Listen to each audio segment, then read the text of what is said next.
Hello everyone, Brian A. Maxwell. This is Borrow and Maximize, and today is Find Out Friday, where people have done things and they found out that now they can't buy a house. Stick around, it's gonna be good. So when you're buying a home, I wanna make sure everyone's clear on this. You're asking for hundreds of thousands of dollars to buy this home. And let's think about if you were in the position where somebody was asking you for hundreds of thousands of dollars to buy a home. Don't you think that you might deserve to be able to take a look at their finances and see how they spend their money, see what kind of money they have, see where they got their money that they're using for that purchase? What I'm getting at is this. I meet a lot of borrowers who they want to buy a home. They go through the application. They have me pull their credit, and they are okay with me sending a list of the documents that I need to be able to get them pre-approved to buy a home. And some of the time, not all of the time, but some of the time, those people do not, for whatever reason, feel comfortable with me seeing their bank statements. I get it.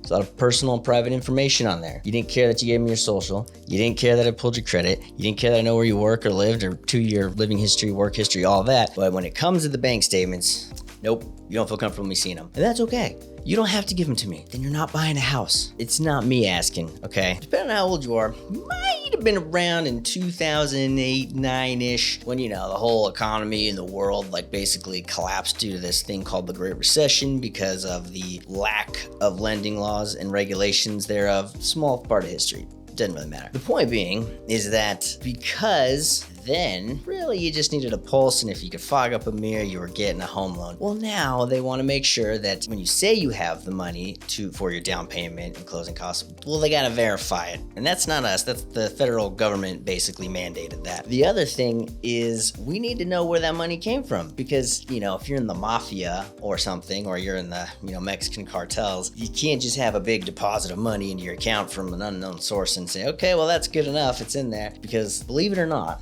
the government does not like money laundering. I know, it's a huge thing for me too. I don't get it, why they don't appreciate some money laundering every once in a while. That being said, if you're trying to buy a home, you're gonna have to have somebody look at your bank statements. Unless it's an entire gift that's going straight to escrow, or all the funds are coming from the sale of a home that will be wired from one escrow to another. But if any portion of your money used to buy this home is coming out of a bank account, we're going to need to see bank statements. And if that money was transferred from one account to that account, well, when we see that the money is in this account and we get these bank statements and we saw that the money came from this account, guess what? We got to paper trail that. So we need to see where that money came from. And if that money came from another account, guess what? We got to do a paper trail. So today's lesson on Find Out Friday is if you want to buy a home, just know you're going to have to give a lot of personal documents, including your bank statements, because if you want somebody to give you hundreds of thousands of dollars to buy a home, they're going to want to kind of see that you're good for it. You can't just take your word on it. We did that once.